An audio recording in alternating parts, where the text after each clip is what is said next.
Let's talk about the show's Emmy history. How did you feel when it was first awarded an Emmy in 1953? And we didn't win one, you mean? Bitter. I mean, We bitter get to the this, Sour Grapes Award. bitter to this day. No, well, no, of course it was there thrilling. weren't- We were there all at weren't- the same, in those days you sat at a table and had dinner. There were no Writers' Awards, were there? No, there No, weren't any, so we no. didn't expect anything. So you know, everybody was thrilled and jumping up and down. It was terrific. And one year, Lucy was unable to attend the ceremonies, 56, and you accepted for her. Yeah, she was in a strange category. It was like best actress in a series or something. You know, they changed the categories different times. And I think, and she didn't go, she thought that was sort of funny. And she said, if I win, will you get it? And I said, sure. So, of course, I got to go up and get it. Oops. What? Something ringing here. Oh. There was no writing category until when, like later during the series run? I know when Lucy won in 56. 53. Oh. Well, the first time, or she's right in it. She said there's got to be a writing award, and I just remember that, but I don't remember when it started. She's always been a very gracious performer. Whenever she's on talk shows, she'll always give the writers credits. And a lot of the comics don't do that. They like to think they wrote themselves, you know, the Jackie Gleasons, and not to name names, but I just did. She's been magnificent that way. When Jess, how did you find out Jess was going to leave the show? Well, he told us, I'm sure. Yeah. Yeah. He decided, and then stayed on that season. I mean, so it was an early decision. It was not like it came out of the blue. Right. And so that was probably why he brought Children Yeah, Wives because off, that's so probably they when he get used added to it, them. and we'd all had a transition. And How did his departure affect the show? well, we were sorry to see him go, because We learned a lot from Jess, because he Oh, was yeah. more seasoned than we were back in the radio days, so he taught us a lot. and so, but it was his choice. And at the time, did they bring in another producer? Was that when they brought in Burt Granite? I don't think so, but I'm just trying to think who did took Desi over. take over? There was some, yeah. Was there rivalry between Desi and Jess? Was there a power struggle? It was a little, There was some. yeah. Yeah. Because it had been Jess's show on radio. Well, that's yes, true. Yes. And then all of a sudden, we had Mhm. somebody owning the company, which changed the dynamics of it. Another, Jimmy. and later in I believe it was the last season of Half Hours, 56, 57, you aged little Ricky to... Yeah. I aged quite a bit myself. Did you? Yeah. Was there a reason, what was the thinking behind aging him? Well, to give better stories. Well, give him lines, and so you could do stories. It's hard to do stories with babies, or little 2-year-olds, and also you can't do a lot with them on the set in front of an audience. You know, you don't know what they're going to do, and so.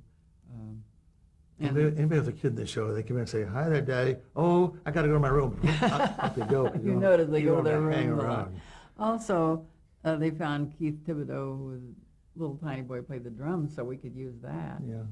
And Didn't so start drumming in real life, but real tiny. Almost on he the- came in and played for us, Yeah. and we saw him. We said, yes, On well, a because side we chair. could use, at least, get 2 or 3 stories out of that anyway. I saw it the other night. Boom, boom, boom, boom. And she did rhythm. Remember Oh. Crack the Eggs? Marvelous. How was that? It was a cute show, Madelyn. I taped it for you. Was there a grand plan before the 56, 57 season to move them mid-season into the country? I don't know if it was a grand plan. I think we talked about it because it would give us some more stories. Again, you need stories like going. And I think, Lucy got tired of that furniture, and we had new furniture. Yeah. I don't remember if she got tired of the set, but we were all getting a little tired of it, so small. And, of course, moving gave us a whole kind of... Missing each other. And new neighbors. We made one grand mistake. We made the new place so large, it became a problem of people coming in the front door. They had to say something by the time they came into the living room. So we put a Dutch door in the back of We the were set. so thrilled to have that great, big, beautiful living room. Oh, hooray. And when someone came in, they couldn't say anything to the people in the living room because they had, if you'll notice, this is called, when a show makes a mistake and they have that kind of thing, it's called I'll Let Myself Out. Yes. So the people don't have to walk in the door and come back And going in. up and down the stairs, too, was a problem. I noticed the other We night. loved those stairs, and there they were. You can't make those fast exits, to the bedroom. And so you have to cover it with some dialogue.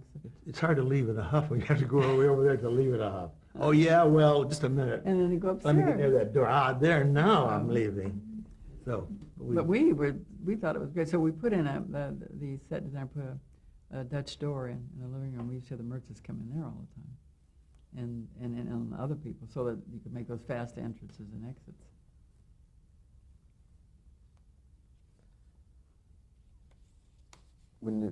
Did you know that was going to be the last season, 56, 57? I don't think so. I don't think so. I don't remember when we found that out. Did you know the last half hour would be the last half hour? I mean, by the time you got to the end of Oh, the we season. probably knew that. I guess. Well, I don't know.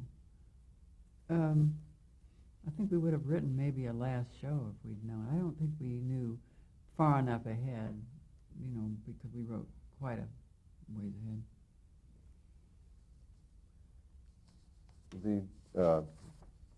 When did they first approach you about hours? Did you start thinking in terms of doing the hour format?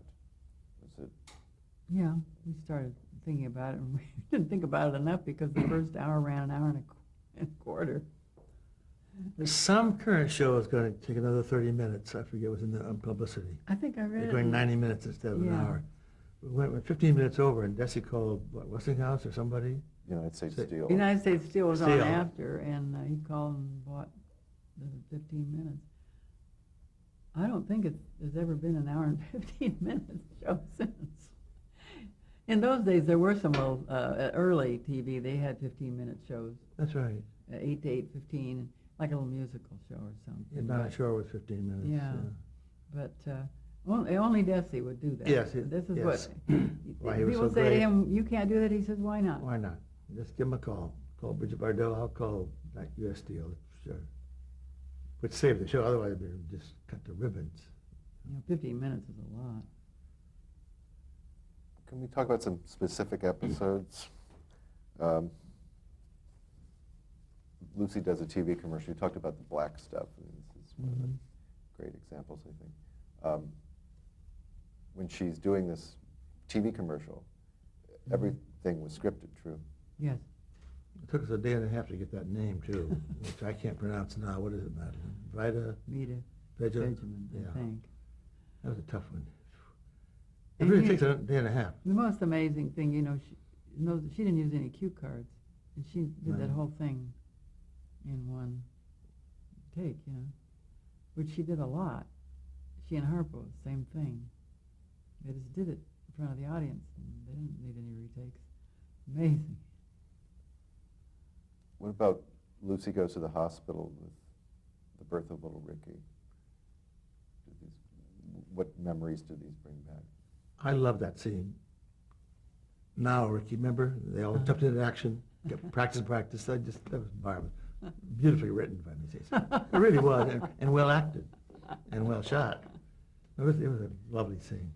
It was really fun because to have the real baby be born on the same night as the show, and then it turned out to be a boy. In those days, you couldn't tell whether it was going to be a boy or a girl. And we just said, well, make it a boy because we had to do something. And it was really exciting, and there were headlines in the paper. It was amazing.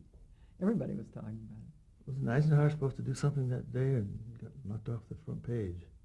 What was it, wasn't This is it? inaugural, I think. Something real big.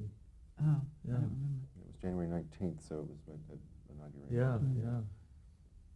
What about Lucy and John Wayne?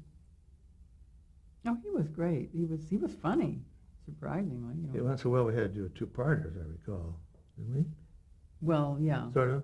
He wasn't in the first part. He was only in the second Oh, part. that's right, that's right. But the story started when we made it a two-part show. The Candy Belt has an amusing background story, which Mrs. Davis will now tell you about how we picked the candy, remember? What? What? What's this amusing story? Telephone book. Oh. We needed the job. People said, gee, how'd you do candy? We went to the elevators. You know, We knew they were going to take Right. some looking for job away jobs. from the house. We said, oh, Yeah, candy, see, candy candy. making. And people think we were very inspired, and we found it in the Yellow Pages. And then you went to the farmer's market to watch how it was done. And they were Yeah. dipping the chocolates in the window. You know, in those days, I don't know if it's probably not there. And we said, aha. So, Was there a belt? no. Not the farmer's No, market. no, That was no, the- no. That was just something that came up. Well, did Lucy go down and watch them make too? I don't think don't so. think so, No, I don't think no, we asked her no. to do that. They brought a real candy dipper in to work on the show. And Lucy just watched her. As she did on the show. You could see her watching her, and she just learned how to do it from her. How about Lucy and the Loving Cup? Lucy and the Loving Cup. She gets it stuck on her head. And, That was Johnny Longden, who was a jockey, was a good friend of theirs. Yeah. And I haven't seen that for a long time. I don't remember it. I know this. I tried to put the Loving Cup on my head to try it out, and we have different sized heads, and it was too small. So must Why have did she put that on her head? she's doing it. She's sorry. well, I'd let like it to go. know. Anybody out there know? 30 years from She now? does. makes fun of her Sounds hat, like- so she puts it on as like smart aleck. Oh, I Like a see. joke. You know, yeah, like look at this, and it doesn't come on. But I love the subway scene in there where she loses her beekeeper's hat. You know, Oh, yes, she still yes. thinks she's got it on. And we talked about the candy factory. And the Like- grapes? How about the grapes? Grapes. You hear about the grapes? Anything about the grapes? Well, We want to be sure they really still did that in Italy, or we wouldn't have done it. We checked We're very into it. pure writers. oh yeah, No, we are. very dramatic. Well, and there are where they said in some small villages they still did it in those days. So that's all we needed. And it was a real. Lucy liked to say the woman almost drowned her, but that wasn't quite true. You can't drown in grapes, you know. But the fight was more than we had written. I think they really. I mean, they carried it on. Yeah. And so it got into a bigger deal than we had planned, which was fine. Came off on film very well. Oh, Yeah. yeah. What about the William Holden episode and the nose controversy? The old nose controversy. Perhaps you'd like to. Well, Lucy got to telling on talk shows that it was an accident. And of course it made a better story. Their nose got fired. And she totally told suddenly. her, and I think by now then she started believing it. And she liked to say, and I lit the cigarette and the nose went up in flames, and I thought Bill Holden was going to faint. Well, Yeah. now, you know we're not going to give her a fake nose without testing it first. So Oh, we of called course. in. Oh, Hal Hal King? King, the makeup man, created the nose, and it was, again, I wouldn't have done that. I No, would, I wouldn't even with a fake no. nose. That was, she didn't mind, and it was planned to do that. The fact that if Lucille Ball had really set fire to her nose, Accidentally. the whole place would have been in pandemonium. The hoses, and fire hoses. Oh, all it would have been hysteria. And as it was, everybody just sat and went, oh, and laughed and thought it was a riot. But what she did change, remember? Yeah. Go ahead. Well, we said she takes the nose off and puts it in the coffee cup. That's the way it's written. And what she did was bring it up and put her nose in Yeah. like a bird, which was hilarious, and got another big laugh. So that, that was the way we worked all the time. We would give her the body of it, and then she would add her own little touches. So that was very typical of what went Yeah. on. Were there certain things you couldn't do to her? I mean, you were saying that once I heard you say people would get upset if they thought she was really in peril. We had to be careful. Yes, we had a couple of shows like that. She was on the ledge, I think. On Lucy and Superman. Yeah. She Yeah. sort of stumbled. Or the drain pipe. Yeah, The drain pipe loose came up, and the accidentally. audience went, now, on the show, it is a laugh, but I think they maybe put one in because I remember the audience thought she'd really was going to Yeah. fall. It wasn't 3 stories off the ground, but it was high. And Another time we had her pretending to, I forget the exact storyline. She came in all hobbling, remember? Mhm. Ankles tired. She came hobbling in, and everybody said, oh, they didn't like it right away. Because she was in trouble. So we tried to avoid that thereafter. we had to be careful that we didn't make her look like she was really uncomfortable. it had to be funny uncomfortable. And Also, only she could make fun of Ricky's accent. Someone else tried it, the audience didn't like it. Do you think it bothered her that she wasn't the character, that people loved this character so much, but it really wasn't anything like Lucille Ball? oh, I have no idea. have No, no I idea. don't know. Never. She loved working and loved doing the show so much that I really don't. I never heard her say that. I don't think. Do you have a favorite episode? I like the washing machine that they sell to the merchants saying, don't what can go wrong. And the back and forth out on the back porch started giving it mine. Oh, now it's worth something I want. No, you don't. For some reason, that just tickled. That and the roulette in Monte Carlo. Not because I'm in the scene earlier with a fizz, but I saw it the other night. That has many good writing beats to it. I just love that one. Well, it was in both cases it was greed. It was greed. You can't yes. beat greed. You can't beat greed. for being funny. Because people get greedy, they just do. And when people see somebody else, they say, "Oh, well, I wouldn't do that," but they would. When we would plot, we'd say, what are we going to do this week? Jealousy, romance, lust, greed. Greed. Let's do some more greed and envy. I think the one that makes me laugh the most is the candy. I have to laugh every time I see it. They were just You brilliant. in America. Everybody loves that. Lucy and Vivian were just brilliant in that. When you went to the Lucille Ball Designate show, the hour version, were you ever approached about doing anything on the anthology, Designated Playhouse? We did do one with Lucy and Aldo Ray called K.O. Kitty. Oh, yeah. It was an hour. Inherit Price Fighter or something? Yeah. And don't ask us the story. I think that's the only one we did, isn't it? I believe. Yeah. Some of the hours were good. Some, when you do a show for an hour, you have to stretch it. They don't really hold up, in our opinion. Your hours? Yeah. Some do. Some didn't. Danny Thomas. I Danny think, Thomas was terrific. great. That was because that had a big last scene. The other ones were on location, and the horse, the sulky race of the uranium in Las Vegas. They get away from the kind of comedy we like, but they're all right. Yeah, I mean, it's still great Lucy stuff. What about creating Guessword Ho or adapting Guessword Ho for Vivian Vance? Did you work on We that? weren't involved in that. No. Do you remember any Vivian's reaction toward, this is a better question, was there a talk of a spin-off for Vivian at any time?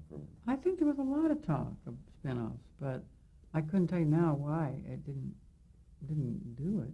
But we didn't, I don't know why. We would have liked to. You took a leave of absence during the hour period. We did. Mm-hmm. Why did you do that? All that work we mentioned earlier, work in that room, the whip, stay in there. Yeah. Actually, We were worn out. I had a child, and I decided I want to stay home for a while, and that was one of the main reasons for me. I wanted to go to Rome and become an artist and take my guitar and my wood carving tool and become Italian. Couldn't find an apartment, unfortunately. So Desi called her first. Remember he called you in? You came in with your little child in your arms? No, I didn't. Yes, you did. I didn't have my child. Were with they me. going to put in a nursery for you? He said he would. He was so funny. We talked, and he wanted to know if I wanted to come back to work. And I thought, well, the hour show, you wouldn't have to work every week. You could do the show and then have more For time. a year or something. And I thought it sounded kind of interesting. And he said he would put in a nursery for my child, and I could have the first nursery, what do you call it? Childcare thing in a studio. And he offered to send me a round-trip ticket, Rome, LA, back to Rome, if I didn't like the deal when I got back here. So he Apparently I paid to did. bring him back. And that was Desi. Desi at his best. Because in the middle of the conversation I had with him, Bob was still off in Europe, and he started laughing. He said, I'm conning you. And I said, yes, I know. And he did. So we came back to work. Were there any of the episodes that you missed while you were out? One. There's one. With Marie Chevalier. Bob Shaw and Bob Weisskopf wrote that. With somebody else. Not Everett? No. Yeah, Everett Freeman. Freeman, yes. Yeah. Mm. He has so much charm. We would go in sometimes to negotiate with him. Look, we're not going to do a pilot. You got that straight? We're not going to. We go to the meeting. Tell each other. We'd say, we're not going to do that. We'd come out, agree to do a pilot, 2 movies, and a musical Broadway show. He was so persuasive. Do you recall what the pilot was? Oh, Well, I we were forget. talking about doing one with Phil Harris. That's right. I don't know what He was always dragging people in to meet us. Mm-hmm. Yeah. But I don't think we did it. Nichols and May, once we met, to do a show, they didn't want to do one. They were wise. Were your duties different when you came back? Or your workload was obviously lighter, but Oh, Pretty much the same, About I the same. think. Yeah, but we were called consultants. yeah, script consultants. Yeah, script consultants. We did the same amount of work, plotting and rewrite and polishing. and Schiller and Weisskopfer at that time were still Yes. the originals. Mhm. The Tom Ewell show, Mhm. did you create that? Mhm. We did. Was that done for Desilu? No. 4-star? Oh, yes. Yeah. It was 4-star. Did you have to leave the studio to do that, or were you still? I don't know what time that was, what year that It was. says 59 late, so it's toward the end of the hours. It was probably, I don't know, in between, I don't remember why. That was based on Madelyn's family. Her father had Well, I had- mother, yeah, mother-in-law, and 3 daughters. No, my father's mother. Oh, whatever. Well, my Yeah. 2 sisters. And we And had a a female female dog. dog. And It's poor called, man. what's it called, Father's It's called Harem? Father's Harem, And that didn't sell, or did it run a year? yeah. Ran a year. I Yeah, think, right, yeah. Was there any other, after that, were you, okay, well, when did you realize that Lucy and Desi were not going to make it as a married couple? I have no I idea. have no idea. You knew by the time they filmed the last show, obviously. The last hour, Yeah, yeah. so It was pretty common knowledge Yeah. by then. was there a big change in the atmosphere on the set in those days? Was it? Well, I don't remember that. They were really unhappy about it, too. They just couldn't seem to stay together. So But they always really loved each other, always called each other for advice when they were divorced and remarried. They were always calling, how you doing? we were having a meeting with Desi in his office when we later worked for him and did the mothers-in-law for 2 years. You could always tell when he was talking to her. I knew by his tone of voice. Yeah. Of course, he wouldn't take a lot of calls, but I knew he was talking to her because of his voice. He was still very fond of her. The final show, was it a sentimental experience for you? Did you feel that, when they kissed for the last time, that this is the end of it?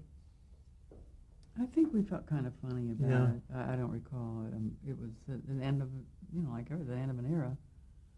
So you're bound to feel a little sad. So you had, between the end of the Hour shows and the Lucy show, when Lucy had gone to Broadway, what did you guys think you were going to do? We wrote one script called Lucy Goes to Broadway, which we can't find, by the way. If you have a copy, we would like it. We were going to film a special in New York. Funny thing happened about that. We were negotiating the deal, and Lucy said, well, of course, Bob, man, you got to have a limo in New York. We said, okay. So we told Lucy, we have to have a limo and stay at the Algonquin. He said, oh, God, Lucy. She insisted that we have a limo. It never came to pass. But She left the show. We were going to do a special and film it So in Lucy New goes- York, yeah. and we were all going to go back. But it didn't happen. Well, Desi came to you to doctor the Wildcat script, did he not? Oh, yes.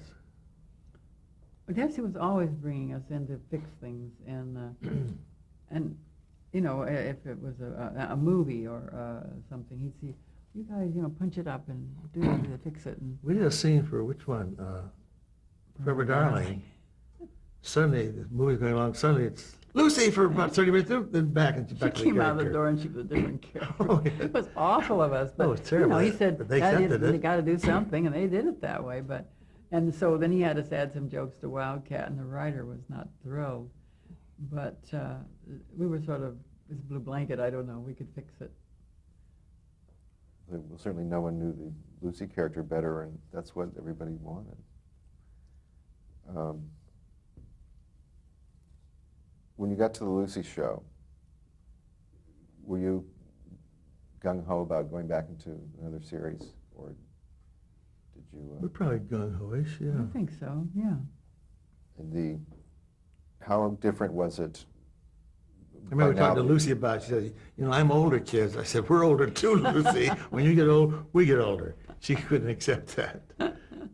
Was the industry terribly different from when it was like 10 years before? Did you have a sense of that? I have no idea. No idea. I don't remember why it would be, you know, when you're writing kind of funny is funny, I mean, whatever. And if you're writing for Lucille Ball, you just, okay, a whole new set of circumstances. Some of the shows that we did then are really some of my favorite. When she was on the stilts, and In the shower? when they were in the shower, and some of those were really funny. Oh, and there's another one I just happened to see. Someone sent it to me, where is that the one she had a kangaroo outfit? Yes, yes. She was in a kangaroo suit. She was funny. And spilled hot soup in her pouch and things like that. She was pretty amusing.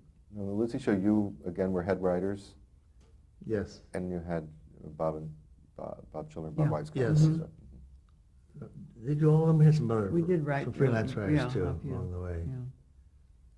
Yeah. Did you sense any change in the audiences? Were they the same? Were they more sophisticated, or did you write differently in any way? That I don't think we wrote differently. I don't know. Lucy's audience was so loyal that and of course she got good ratings. It would be hard to tell because that studio audience just adored her. So I don't. They didn't have that great bite of the two couples that I Love Lucy had. We knew that, but we still You tried. couldn't do the married humor, you know, but. We give them boyfriends, and they didn't last, and it wasn't quite as much fun, but it was still pretty good. How much did you depend on the Irene Campen book? Was that? None. They always said this was Well, based on this. I forgot it was based on until I saw it the other night. I'm trying to remember. Dick Martin was in it at first as a neighbor, Yeah. and that may have been from the book, but I'm not sure. don't know. I don't remember really what. I don't think a lot of it because we had Lucille Ball, you know, and it was not that character. It was just a thing of two women without husbands and how they coped with their kids. You know. Did you still feel like you were writing for Lucy Ricardo? I mean, that came. She wasn't quite as I don't mean infantile. I know. Innocent, perhaps. Vulnerable. Vulnerable. Yeah. Yeah. Not quite. It wasn't quite the same. No, she was a little more sophisticated. She didn't have Ricky will kill me when he gets home. Maybe Dick Martin might get mad, but he's not going to kill her when he gets home. Why was the first season in black and white? Wouldn't you like to know? I have no idea. Well, Madelyn, you know everything. This is the first time I heard it was. I don't know. Black and white. Goodness. I don't know. Was color not around then or something? I have no idea, Tom. Oh no, can't figure that one out. We can find a reason if you like. Yeah. I said, look here, I want to do some black and white, Madelyn. I don't care what you say. You want to do it in color? Forget it. We're doing it in black We and did white. film noir. Film noir, that's it. She always seemed And funnier in blonde. black and white. Though. Really? You know, it's like when you look back on them now. It's like Mhm. Was there anything you put in it to keep the audience from thinking it was Lucy Ricardo? Was there any kind of deliberate measure that was taken to keep this separate? I don't think I so. don't think so. You're looking into this very deeply, Tom. We just called, what are we going to ever do this week? We had Is it- Mr. Mooney. Was it Mr. Mooney there? Or was Charlie Well, Lane? Charlie Lane was the first banker. First banker, and then I think Mr. Yeah, back to bankers. I didn't realize that. Mhm. You know, how did Lucy feel about the show? Oh, she loved working. She loved working. I think she liked it. She quite often, I think, would say, and as time went on, well, this is it. This is my last season, and then But she loved to work. they'd talk her back in it for various reasons, but she loved working. That was her life. Yeah. And being in front of the audience, it was hard for her to say no when somebody said, well, come on, do one more series, one more year. I think she couldn't resist. We're going to end this tape here.